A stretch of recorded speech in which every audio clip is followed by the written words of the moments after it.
It's been 14 years now since the Gulf Coast was hit with the worst environmental disaster it's ever seen.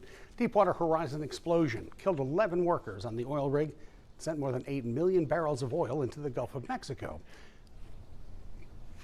WER's Brent Carney spoke to marine biologists and fishermen about the environmental impacts of the area.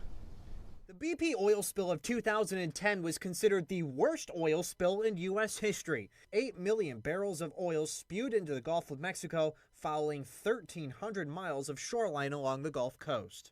Basically, when the spill happened, most of us assumed that it would get closed up pretty quickly and it was not going to be that big a deal. And then when they were unable to cap it, we at the university, kind of jumped into action and started a pretty large sampling program.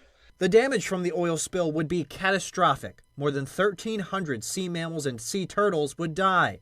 The disaster would also force NOAA to shut down the Gulf to fishing. It was closed. We couldn't even go out of the pass. George Pfeiffer runs Action Charter Service in Orange Beach. He knows several fishermen who went out of business because of the spill and never financially recovered.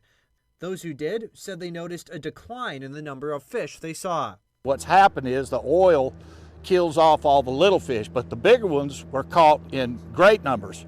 However, there wasn't any to reproduce, and so in a few years after that, it was noticed that the whole herds of fish were way down. The numbers of fish were real low.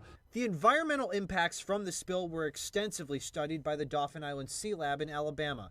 John Valentine is the Sea Lab's executive director. He says scientists have not seen a long-lasting impact on the fish or the marine life in the Gulf Coast.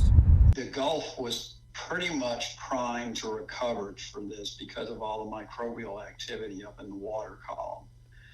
The other part of this is the biological diversity of the north central Gulf is really extraordinary. And so the ecosystem has the ability to recover from these kind of things relatively quickly.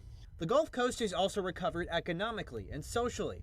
In the months after the spill, tourism took a massive hit. Since then, the Gulf Coast has seen a boom in tourism. Visit Pensacola says more than $21 million in tourism tax was collected from more than 2 million visitors just last year. Parts of the Gulf Coast may have made a full recovery, but the thought of a similar disaster happening again still haunts many along the Gulf Coast. Brent Carney, WER News.